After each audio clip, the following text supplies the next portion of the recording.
PCOS क्या हैं, क्यों होते हैं, इंसुलिन कैसे इस पे हमारी बॉडी पे इफेक्ट करती है। पीसीओ का सबसे पहला जो सिम्टम है वो पीरियड्स ना आना है। अगर पीरियड्स आप पीसीओ का इलाज भी मुमकिन है और उसके प्रॉपर इलाज से आपको एक बच्चा भी हो सकता है। सब फर्टिलिटी एक टर्म इंट्रोड्यूस हुई है, तो सब फर्टिलिटी क्या है या इनफर्टिलिटी का मतलब है बच्चा नहीं हो सकता। सब फर्टिलिटी का मतलब है बच्चा नहीं हो रहा। मियाँ बीवी एक साथ रह रहे हैं, एक साथ अपना उनका सेक्सुअल रिलेशन है और एक साल तक बच्चा नहीं होता, फिर दोनों हस्बैंड वाइफ एक साथ जाएं, ट्रीटमेंट कराएं तो शायद वो ट्रीटमेंट पे जल्दी ख़त्म हो। अस्सलाम वालेकुम, उम्मीद है आप सब लोग खैरियत से होंगे। पेन रिलीफ सीरीज़ में आपको वेलकम करती हूँ। मैं हूँ डॉक्टर अरूज और आज की रिकॉर्डिंग में हमें बहुत ही लाहौर की काबिल डॉक्टर ने ज्वाइन किया है, डॉक्टर रहीना अहमद। थैंक यू सो मच, आपने हमें ज्वाइन किया। डॉक्टर रहीना फर्टिलिटी एक्सपर्ट हैं, स्पेशलिस्ट हैं। इस फील्ड में इनका 14 ईयर से ज़्यादा अरसे का तजुर्बा रह चुका है और ये अपने साथ साथ अपना वे ऑफ कम्युनिकेशन, अपने अंदाज़े गुफ्तगू के साथ साथ एक बहुत सोसाइटी में एक मरीज़ों के लिए, पेशेंट्स के लिए हेल्प करने का एक बहुत अच्छा इनिशिएटिव लाइफ में हमीद लतीफ़ हॉस्पिटल के थ्रू सर अंजाम दे रही हैं। थैंक यू डॉक्टर रहीना, आपने आज की रिकॉर्डिंग के लिए हमें ज्वाइन किया। Thank you doctor Arooj for having me on your show. Doctor Raheena, हमारे आज का जो हम स्टार्टिंग करेंगे अपना इंटरव्यू का सेशन, आप हमें ऑडियंस फीमेल्स को अवेयरनेस के पॉइंट ऑफ व्यू से बताएं, पीसीओएस क्या हैं। पीसीओ का मसला आजकल हमारे मुल्क में बहुत ज़्यादा हो रहा है। यंग बच्चे हो, शादीशुदा हो, हर लड़की आके कहती है कि जी मुझे डॉक्टर ने बताया था कि आपको पीसीओ है। पीसीओ में होता क्या है कि जो आपके अंडेदानियाँ होती हैं, इनमें छोटे छोटे अंडे होते हैं जो बढ़ते नहीं हैं। उसकी वजूहात पीछे से तो बहुत से हैं, लेकिन उसके सिम्टम्स ये हैं कि अगर सिर्फ अंडे ना बढ़ें, उसकी वजह से इंसुलिन रेजिस्टेंस हो जाती है और फिर सिम्टम्स आना शुरू हो जाता है। अगर ये चीज़ ओवरीज तक महदूद रहती है तो जिस्म में कोई प्रॉब्लम नहीं होती, लेकिन अगर वज़न बढ़े या कोई भी इन्वायरमेंटल चेंजेस आए तो फिर इसके सिम्टम्स आना शुरू हो जाते हैं। सिम्टम्स में सबसे पहले है कि आपके साइकिल इर्रेगुलर हो जाता है। वहाँ एक बच्ची को पता लगता है कि जी मुझे कोई ना कोई प्रॉब्लम है। साइकिल लॉन्ग होना शुरू हो जाते हैं, 3-3 महीने 6-6 महीने पीरियड्स ही नहीं आते। चेहरे पे बाल बढ़ जाते हैं, चेहरे पे पिंपल्स आना शुरू हो जाते हैं और वज़न बढ़ता है। अगर शादी के बाद हो उसके असरात आना शुरू हो जाए तो इनफर्टिलिटी भी इसकी एक वजह में शामिल होती है। Thank you so much doctor Raheena, बहुत डिटेल प्रिस्क्राइब्ड आंसर था कि पीसीओएस क्या हैं, क्यों होते हैं, इंसुलिन कैसे इस पे हमारी बॉडी पे इफेक्ट करती है, फैटनेस। अच्छा, जो मैरिड वुमेंस हैं या फीमेल्स हैं, उनको जब पीसीओएस हो जाते हैं तो फिर उनको क्या करना चाहिए और उनमें क्या वजूहात हैं। मैरिड औरतों को देखो, पीसीओ का सबसे पहला जो सिम्टम है वो पीरियड्स ना आना है। अगर पीरियड्स आपको 2 महीने 3 महीने नहीं आते तो कोई इतनी बड़ी बात नहीं है। 3 महीने बाद पीरियड्स का लाना ज़रूरी होता है ताकि विड्रॉल ब्लीडिंग हो। शादी के बाद पीरियड्स हर महीने इसलिए चाहिए क्योंकि उस कपल ने प्रेगनेंसी प्लान करनी है। सो अब पीसीओ के जो सिम्टम्स हैं, पीसीओ का अपनी कोई ट्रीटमेंट नहीं है। बहुत होगा तो आप इंसुलिन रेजिस्टेंट मेडिसिन दे देते हो। पेशेंट को सबसे पहले अपने वेट लॉस बताना है। पेशेंट का जब वेट लॉस होगा तो ऑटोमेटिकली उसका पीसीओ सबसाइड होना शुरू हो जाता है। साथ में इसको ज़्यादातर प्रोटीन डाइट पे लगाना है। अच्छा प्रोटीन खाएंगे तो अच्छे फॉलिकल्स और एग्स बनेंगे। मैरिड औरतों के लिए ये है कि एग्स बनाने के लिए अच्छी खुराक, मल्टीविटामिन्स और ये चीज़ें लें और पीरियड्स को रेगुलेट करने के लिए अपने डॉक्टर से रब्ता करें। चेहरे पे बाल, चेहरे पे पिंपल्स हैं तो डर्माटोलॉजिस्ट से मिलें। So to be very honest, PCO का अपना कोई इलाज नहीं है, उनके सिम्टम्स को ट्रीट करना पड़ता है। मतलब हम अपेरेंटली हम सिर्फ ये ना कहें कि अगर पीसीओएस हो गया हम हर चीज़ को उस पर ब्लेम कर दें। हम उसके सिम्टम्स को ग्रेजुअली चंक डाउन करके ट्रीट करेंगे तो ये इतना बड़ा मसला नहीं है जितना सोसाइटी ने बना दिया। Exactly, through your channel I want to convey this message कि पाकिस्तान में हर तीसरी औरत को पीसीओ है, लेकिन पाकिस्तान की आबादी भी 24 करोड़ से ऊपर हो गई है। सो पीसीओ इज़ नॉट गोइंग कि आप इनफर्टाइल हो जाओगे। पीसीओ का इलाज भी मुमकिन है और उसके प्रॉपर इलाज से आपको एक बच्चा भी हो सकता है। बहुत प्यारा अपने बच्चे का नाम लिया है। एक कि हमारी पाकिस्तानी लाइक एक शादी होती है तो हर कपल उम्मीद करता है कि अपने फैमिली के जनरेशन को आगे बढ़ाएं। सोसाइटी प्रेशर भी होता है, खुद की चाहत भी होती है। तो अब मैं इससे इस क्वेश्चन की तरफ परस्यू करना चाहूँगी कि सब फर्टिलिटी एक टर्म इंट्रोड्यूस हुई है, तो सब फर्टिलिटी क्या है या इनफर्टिलिटी भी कहा जाता है, तो ये नहीं कहना चाहिए। तो अगर आप थोड़ा इस बारे में क्या ख्याल करते हैं। देखो, इनफर्टिलिटी पहले कहा जाता था। इनफर्टिलिटी का मतलब है बच्चा नहीं हो सकता। सब फर्टिलिटी का मतलब है बच्चा नहीं हो रहा और उसका इलाज मुमकिन है। So the word has been changed. ठीक है, हमने पेशेंट को होप देनी है। हम पेशेंट को ये नहीं कहते कि आप बिल्कुल ही बांझ हो, आपका बच्चा नहीं हो सकता या आप बाप नहीं बन सकते हो। हम हमेशा अपने इस फील्ड में रह के पेशेंट को होप तो देना है, ठीक है। अब यहाँ पर आ जाती है कि सब फर्टिलिटी। सब फर्टिलिटी जब एक शादी हो जाती है कपल की, मियाँ बीवी एक साथ रह रहे हैं, एक साथ अपना उनका सेक्सुअल रिलेशन है और 1 साल तक बच्चा नहीं होता, फिर पेशेंट को हम कहते हैं कि आप सब फर्टाइल हो। फिर आप पेशेंट को आगे लेके चलो इन्वेस्टिगेशंस पे। लेकिन यहाँ पर इम्पॉर्टेंट बात यह है कि अगर औरत की उम्र 35 साल से ज़्यादा है तो हम फिर 6 महीने वेट करते हैं। शादी के 6 महीने पेशेंट को कोई टेंशन लेने की ज़रूरत नहीं है। अल्टीमेटली उनका 6 मंथ्स में प्रेगनेंसी हो जाएगी। नहीं होती तो फिर you go in a right direction और अपने डॉक्टर से रब्ता करना चाहिए। वेरी अच्छा, ये बड़ा एक पॉइंट है कि किस एज में आपको कितनी टेंशन लेनी चाहिए। लाइक लोग होते हैं ना 20s की 5 की एज में किसी की शादी होती है, वो फ़ौरन अगले महीने डॉक्टर्स के पास भाग रहे होते हैं कि नहीं हो रहा।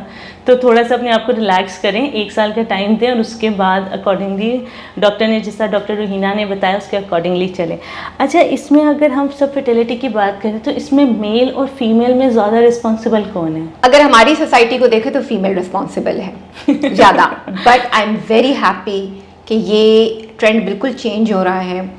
सिटिंग बिहाइंड द टेबल, अब 8 साल हो गए पाकिस्तान में मैं सब फर्टिलिटी की ट्रीटमेंट कर रही हूँ। अब कपल्स आते हैं, अब मेल भी आता है अपना इलाज करवाने। हम हर साल अपने लाइफ के स्टैट्स बनाते हैं। हमने जितना देखा है 40% मेल इन्वॉल्व है, 40% ही फीमेल इन्वॉल्व है और 10% ऐसे लोग हैं जिनमें दोनों नहीं इन्वॉल्व, अनएक्सप्लेन्ड इनफर्टिलिटी है। और 10% ऐसे हैं जिसमें दोनों इन्वॉल्व है, यानी मेल के सीमन भी कम होते हैं, फीमेल के भी प्रॉब्लम्स होती हैं। So please with your channel I want to convey a message कि अगर औरत अकेले जा रही है अपना इलाज कराने तो उसमें कोई कामयाबी की उम्मीद नहीं है। ये ना हो कि हम औरत का इलाज करते रहे उनको डिप्रेशन में चली जाए, उनको फॉलिकल्स बनाने के लिए मेडिसिन दे दें, वो सारा ब्लेम ले लेते हैं और एंड पे पता चले कि जी मेल में ही प्रॉब्लम है।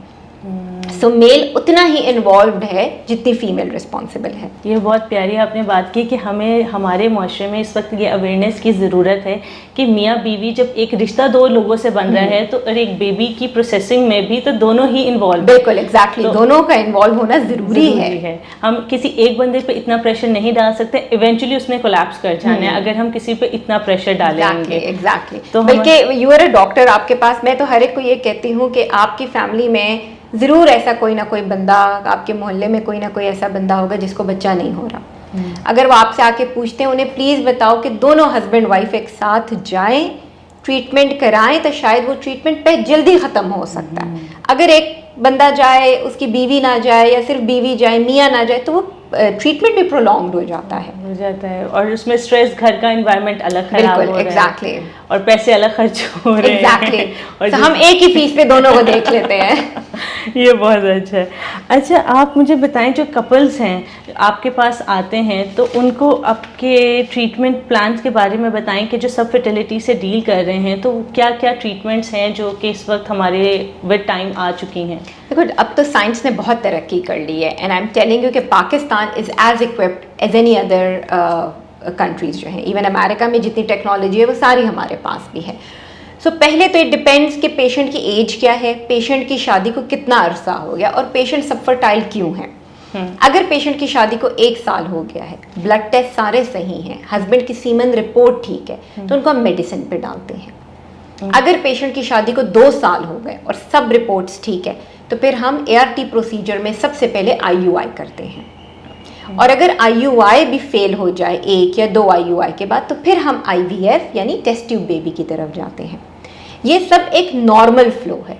बट लेट्स से पेशेंट का सीमन एनालिसिस बहुत लो है या औरत के एग्स बहुत कमज़ोर हैं, कम हैं, या औरत की एज 35 प्लस है, फिर हम इतने लॉन्ग रूट से नहीं गुजरते क्योंकि वो टाइम के साथ और नुकसान हो जाएगा। सो फिर हम पेशेंट का प्लान चेंज करते हैं। फिर शायद हम पेशेंट का IUI पहले कर ले, अगर IUI भी पॉसिबल नहीं है तो फिर हम IVF पे जाते हैं। सो इम्पॉर्टेंट यहाँ है कि पेशेंट की हिस्ट्री लेना बहुत इम्पॉर्टेंट है कि उनको कितनी देर से इनफर्टिलिटी है, क्या वजूहात हैं, और फीमेल की age is very important. Female की एज बहुत इंपॉर्टेंट है। लाइक हमें इस प्रोसेस, अगर हम सब फर्टिलिटी को डिस्कस करें तो इसमें फ़ीमेल की एज और टाइमिंग बहुत मैटर करती है। लोग वक्त गुजारने के बाद फैसला करते हैं और उसके बाद फिर एक और पे और प्रेशर बन जाता है।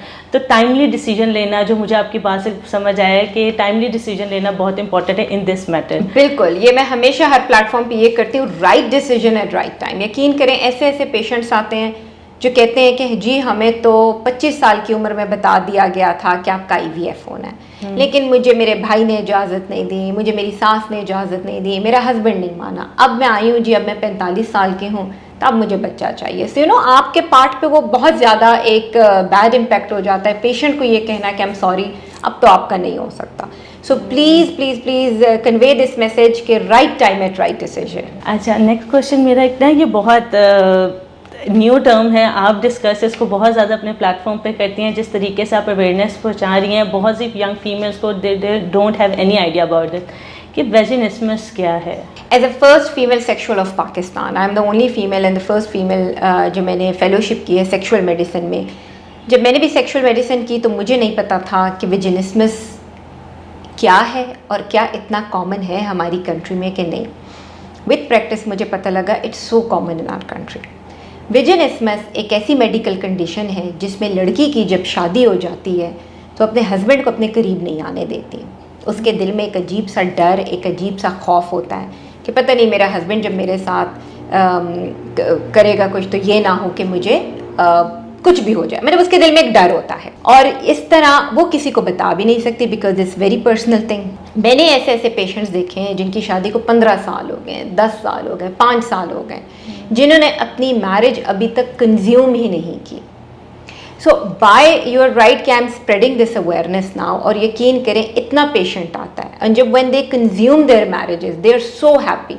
तो ये सिर्फ आप मेडिकली नहीं ट्रीट कर रहे हो, ये आप उनको मेंटली भी ट्रीट कर रहे हो। You are saving lot of marriages as well.